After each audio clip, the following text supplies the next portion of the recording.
He approached silently, either alone or with a few fellow bombers. Sneaking up to enemy bunkers unnoticed, he tossed in grenades when least expected, causing massive panic among the enemy. This was Bosko Buha's special skill, which quickly earned him a reputation as the youngest, smallest, but one of the bravest bombers among the partisans who volunteered for seemingly impossible missions.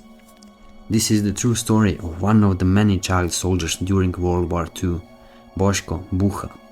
This video will guide you through his life, his close quarters battles, and in the end, the unbelievable act he performed at just 17, which would be remembered for years to come. At only 15 years old, he joined the partisan regiments to fight against the Nazi Germans who had occupied his homeland, Yugoslavia. After being expelled from his hometown in 1941 by the Ustaše, collaborators with the Nazis, young Bosko traveled deep into Yugoslavia with his family.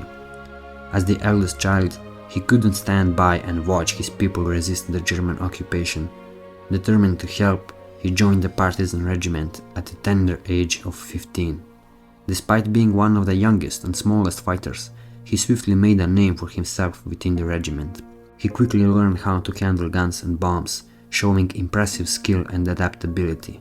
He displayed no fear in his initial battles, becoming a beacon of hope and joy to his comrades, superiors, medics, and nurses alike. However, life with the partisans was far from easy. The war raged on, and apart from the German occupiers, they constantly clashed with the Chetniks and Ustaše. From the beginning, Bosko exhibited a remarkable courage. His slight stature allowed him to steadily approach enemy positions, slinking through the trenches and barbed wires, catching the enemy off guard with his timely explosives.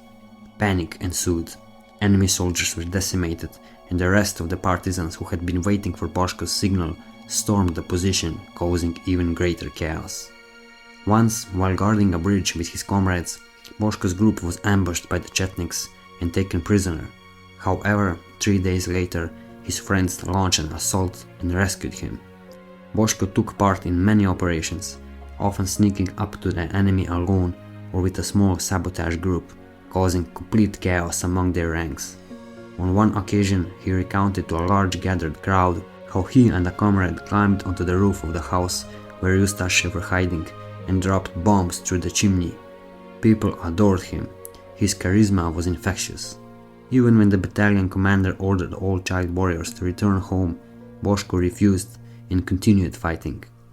One night, a local Chetnik group decided to attack the partisans. They almost overpowered the partisan guards when the child fighters, including Bosko, engaged fiercely, repelling the Chetniks and saving the partisans. During the fight, Bosko silently approached the Chetnik position and killed 2 Chetniks with a grenade. He then fired on the Chetnik position, flanking them with a captured machine gun, causing panic among the Chetniks. Even Josip Broz Tito, the supreme commander of the partisan regiments, personally commended him and gifted him a watch and a pen. Between June 19 and 13, 1942, in a fierce battle at Gat, Bosko displayed his heroism once again. In this battle, Bosko managed to crawl to the Chetnik position, from which a heavy machine gun was firing, and threw 2 grenades. This caused confusion among the Chetniks, which other partisan bombers exploited.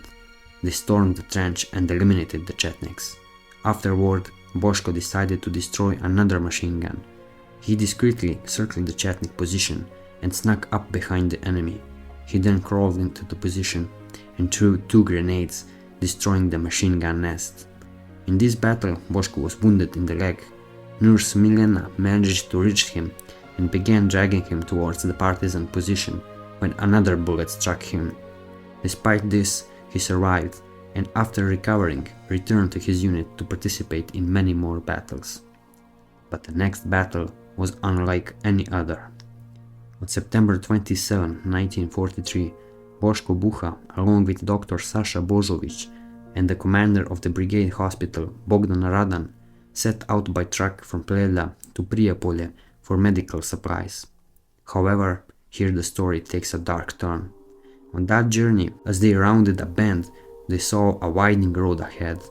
On one side, there was a vast open space, and on the other, A thick forest loomed above the road.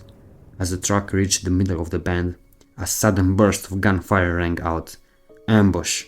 A group of Chetniks attacked the partisan truck from the forest. The conditions couldn't have been better for an ambush.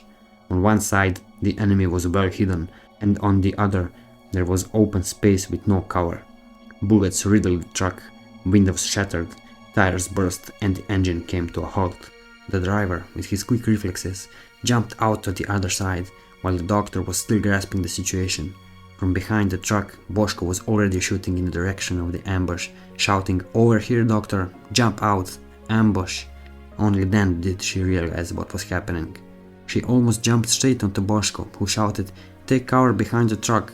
In that instant, a burst of gunfire hit the doctor's legs, and she fell to the ground. Bosko and Radan ran onto the road and lay down, engaging in the battle. A swift, fierce, and short-lived fight ensued. Radan soon collapsed, fresh blood staining the road. Only Bosko remained. A battalion of Chetniks rushed across the road.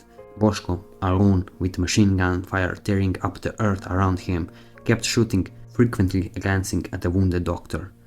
An even more intense enemy fire ensued. Bullets raised dust mixing with the smoke from the engine. Bosko took 2 steps and resumed firing. Suddenly, he faltered. He was hit in the back of the head as a group of Chetniks had circled him from behind. At just 17 years old, the experienced and proven warrior, Bosko, died in a final attempt to protect the doctor from the onslaught. The doctor was captured by the Chetniks but was later liberated by the partisans. She wrote a book named For You, Bosko. A film named Bosko Buha was made about his life. Even today, he remains an enduring national hero throughout the former Yugoslavia.